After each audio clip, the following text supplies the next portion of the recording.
Isn't it great to be somewhere different?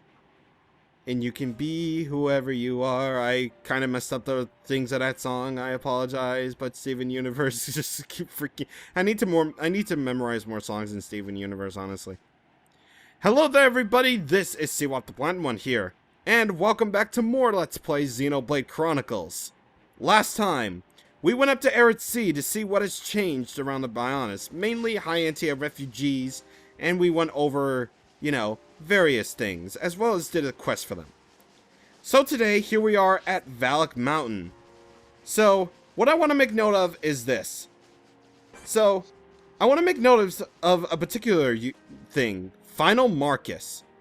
This is indeed one of the super bosses of Xenoblade Chronicles, and believe it or not, it is actually the only super boss that appears before Machina's core. So, even on your first visit at Valak Mountain, Final Marcus is extremely dangerous, so be very careful when trying to fight him, whenever you have the opportunity to. Next things next, I am tempting fate here. I am seriously going to tempt fate. Because while I'm not necessarily taking these guys on right now, they will go into greater detail again in a later video. I just want to tempt fate here. I want to tempt a blizzard to appear. Oh yeah, you know who's coming. You know who's coming when the blizzard shows up. You know. If it can show up. This one? No. Oh boy! Right on target here. Only in blizzard weather in 3-State Summit at Valak Mountain at nighttime.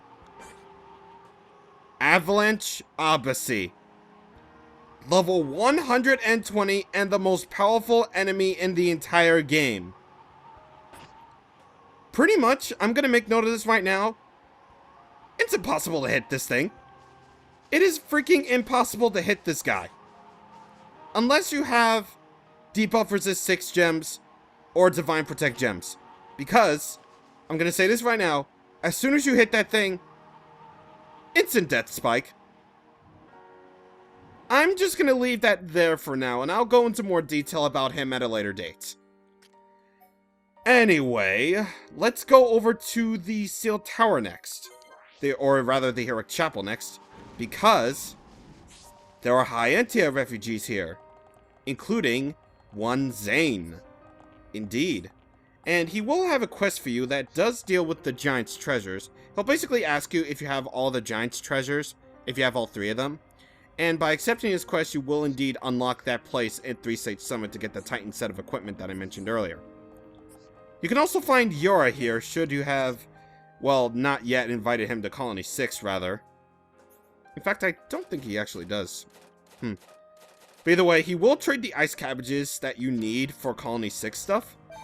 And wait, hold on, wait, hold on a second before I invite you to Colony 6. Wait. Wings of Nobility. That means we got to know every single named Hyantia. Cool. Yes. I had a complete writer's block ever since what happened.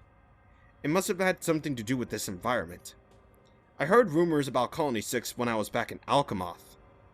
I wondered at the strange new experiences one could have there. Could you think I could possibly take me there? Indeed, we can take you there, sir. Thank you. A change of scenery is just what I need to get ideas flowing back. I want to write poems about all types of people and places. I cannot wait to see what it is like. Alright. So Yora has moved to Colony 6. Awesome. And Krolth is here as well. Let's see what he's got to say. I wonder if the other survivors are safe. These are really harsh times. He can't even bring himself to argue with Zane about the adventure that they had in Valak Mountain, seriously. But speaking of Valak Mountain, there is one last bit of stuff that we can see in Valak Mountain.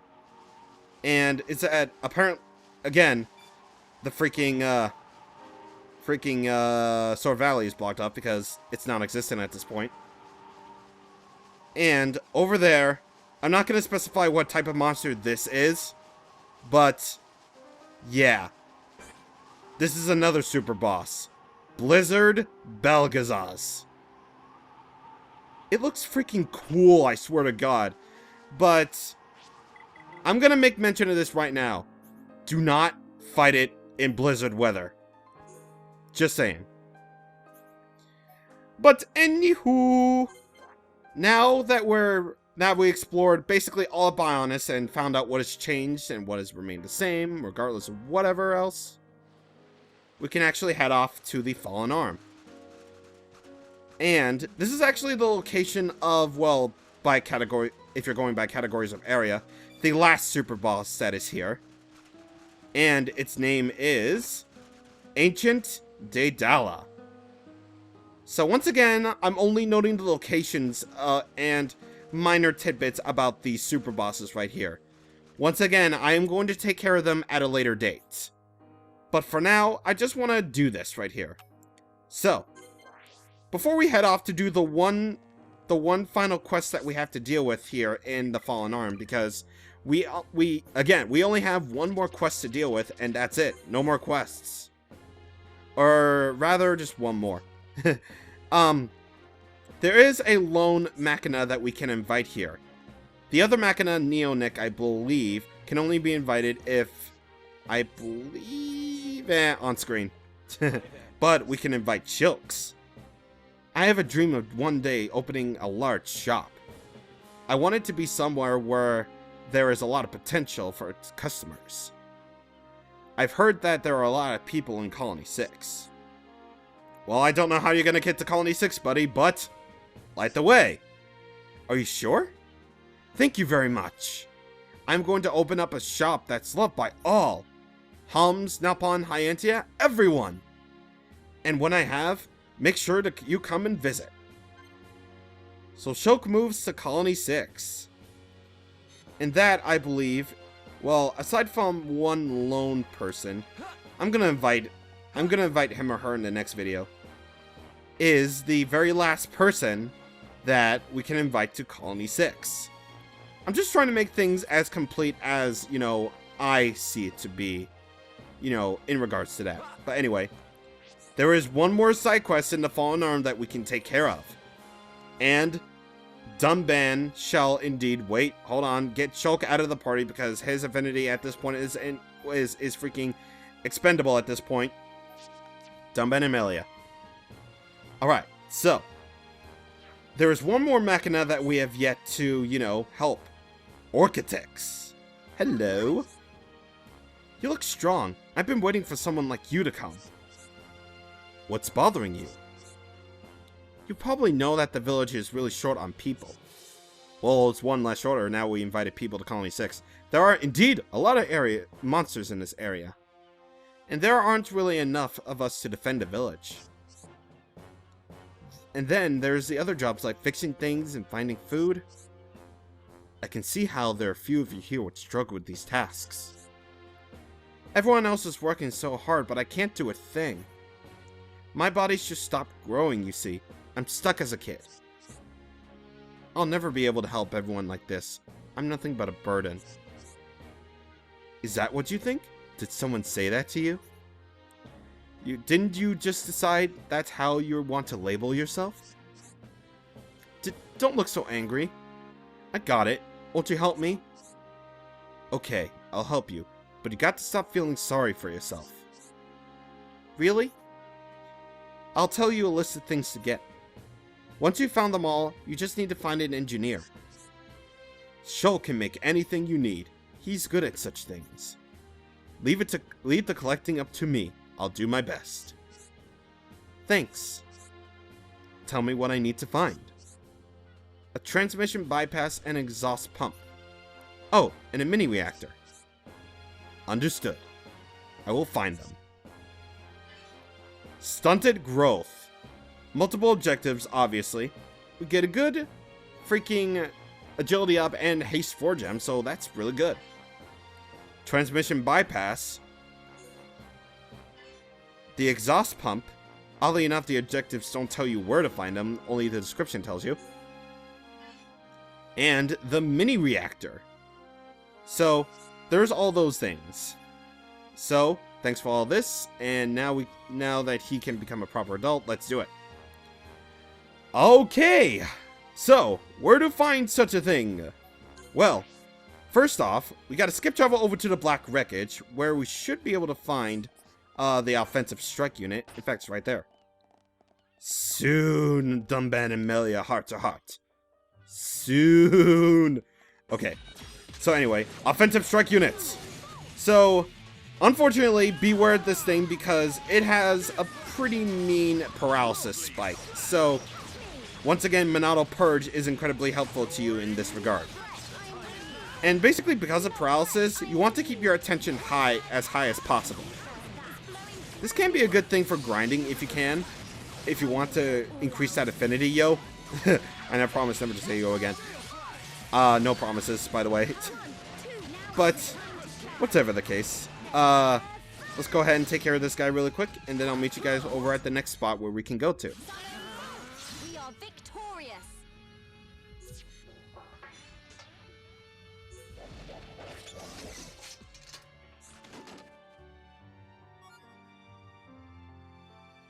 So, when you head north over to the north of the offensive strike unit, Tootsie, stop cleaning yourself. You don't need to.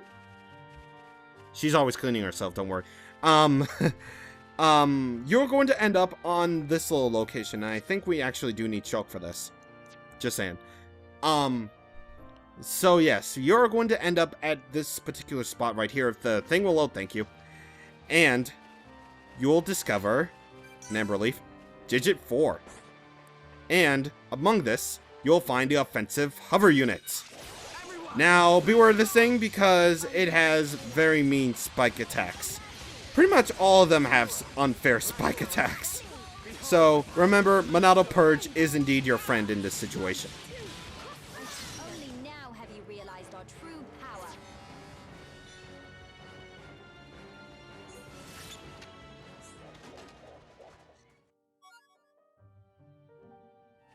Finally, if you head east from the Digit 2 plane landmark, you will be able to find the experimental M86. Once again, use Monado Purge immediately upon impact because this guy has a spike attack that is not good. So, there's that. The future can be changed.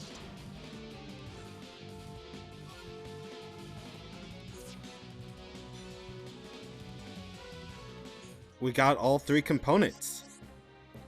You really have gotten them all? Oh yes, Dunban wouldn't let us rest until we had every last one. Wow, he acts so cool-headed, but I guess he really is intense. Dunban always puts his full enthusiasm into whatever he does. It's one of his strengths. That's the impression I got. Right, I better start work on the growth device.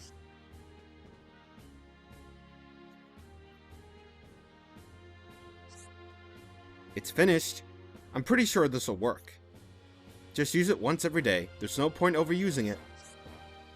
So if I use this, my body will get like an adult's? Yes, but I'm afraid you won't grow up overnight. It'll just cause your suspended growth to restart. So it won't make me an adult straight away? Correct. You'll just grow up gradually like everyone else. It's a bit frustrating, but I suppose that's what growing up is. Thank you. Now I can help out and finally make my mom proud. You're welcome. I don't know what I would have done without you and Dunban. Well, it was mainly Dunban. I just helped out. I'm so grateful to you and Dunban. You've changed my life. And that is every quest in the Fallen Arm done. We get Haste 4 and Agility at 5. And Dunban's skill branch I will use my power of to protect my enthusiasm. friends. Overall enthusiasm, overall enthusiasm, overall enthusiasm. Yeah. So let it be noted that let it be noted that Shulk and Dunban are the only ones to have 5th skill branches. Sharla, Ryan, and Ricky all have quests that will involve their 5th skill branches as well. But anyway, enthusiasm. Focusing on this trait will improve strength. Charge acceleration grants haste buff at the start of the battle. Counter rage increases chance of a counterattack by 10%. Ardent Strike, increases tension after getting a critical hit. So yeah, Heat Haze combined with this is incredible. Deadly Determination, increases tension when using arts. Jeez, man. And finally, Blazing Aura, fills the party gauge when activating an aura by 20 points. Bruh, that is absolutely amazing, and can I just say, I am incredibly grateful that this is one of the skill prints that I can get from a normal playthrough. Because all the rest of them are basically post-game, and I'm just like, no way, Jose. But regardless of all that stuff and all this stuff, are we exactly done here on the Fallen Arm with our business as of yet? Because there is still much left to do in way of exploration? Well, I clearly just said the answer, but in case you need a much clearer answer, no way. So, I want to take my time in exploring the rest of the Fallen Arm. I did indeed say that I wanted to explore the rest of the locations that I wanted to do. So as a result of that, hopefully Pinnacle Studio can handle this. I'm not really sure. Or if not, I could just rather talk about some things while we go on here, since I don't really have that many locations left to discover here, actually. There's really only like a few places left, so I'm gonna take my time in just saying how awesome this Let's Play has been. Like, honestly. Like, when I went into this, I was going all gung-ho, all guns blazing. Like, I was so excited to get this going. I was gonna do everything that I wanted to do. But then I realized, well, maybe that probably wasn't a good idea to go at this all gung-ho. You gotta be prepared. You gotta be cool-headed, you know? So, when I got more and more into the series, like, I realized that I needed to be, you know, well more organized. I do have notes on hand, and I do have XenoWiki as sort of a security blanket should I decide, well, you know, I might as well have a bit of a security blanket just in case things go south in that regard. But, yeah. Aside from, you know, a few little bit of hiccups here and there, and basically like half of this Let's Play being in crappy, normal dazzle quality, I think I've done an amazing job with this. Like, honest and for truly, I've done such a great job with it. Even though it's not over yet, I am very glad to have at least done, you know, this series for you, like 5 people watching in the audience. And I'm incredibly thankful for, like, each and every view that I get. You know? Just, I'm incredibly grateful for that regard, as we're wrapping things up here. But either way, that's it. That is every location on the Fallen Arm, and now it's completely filled. As you can see, the whole map is just a giant hand, pretty much just like the Fallen Arm in itself. Very cool indeed. Oh, and also, beware because Powerful Illegos is at level 80 here. Steer clear of that if you can. If you must. But anyway, I'm trying to think. Are there any other heart-to-hearts that we can view? Because... Because most of these heart-to-hearts on the Fallen Arm require either Cloud or, like, Max Affinity. And I'm kind of thinking, there is actually a heart-to-heart in Junks on the Fallen Arm that hopefully I can view, because I'm praying to God that it doesn't require Max Affinity. I'm kind of praying to God about that. So, let's see. Let's see. Does it? No! Well, then. I guess I'm saving that heart-to-heart for the bonus episode, as well as the Dunban Melia heart-to-heart on the Black Wreckage, huh? Ah, boy. That's gonna be a toughie to fill out. So, yeah. There is actually one more, person that I want to invite to Colony 6. And I've actually skipped out on this person when we went through Satoral Marsh. We can either invite the Hyantia known as N. Argentis or Zell Argentis, I believe they're called, in, to Colony 6. And that will trigger some mutually exclusive side quests. And the one resident in Colony 9 that I skipped out on is called Oleski, I believe he's called. they will have mutual side quests for you, and yeah, Zella and Gentis right here. How's things? So yeah, where could everyone have gone? I have not heard anything from my father or sister. Do I just have to try and get by alone? How's things? Well, can I invite you to come? Actually, I can't. Actually, it doesn't really look like I can. Huh. Weird. Alright, so if you notice right here that this random Hyantia refugee will have a quest for you, that is actually the challenge quest of Satoral Marsh. Yeah, if you noticed on the quest log, there is no challenge quest for, you know, Satoral Marsh. But now that it's past Machina's core, you have to take out a unique monster. I believe it is called Indomitable Dalton, I believe it's called. I don't know. I don't really know, nor care in the slightest. But with that said, we are freaking done. We are done with side questing. Well, except for one more side quest in particular that I want to take care of. But actually, wait, hold on. I got a little bit of a brainstorm. Here. I have freaking forgot to tell you something rather important. It's very, very important that you listen up close, my fellow friends and companions. And I actually wanted to head back to Satoral Marsh because I'm a freaking idiot for a... Actually, nah, I won't take care of that until a little bit later. But yeah, that's it. For realsies, I'm not joking, for realsies. So, with that being said, we are done here. There is one more side quest I want to take care of, but I want to save it for, you know, the next one. I'm pretty sure you know which one I'm talking about. Next time on Let's Play Xenoblade Chronicles, we are going to go outside Colony 6 and take a little bit of a walk. Maybe we'll find that quest out somewhere out there under the pale moonlight. See you guys on the next time. Thank you for watching, and goodbye. And believe it or not, this is my 6th video today. Yeah.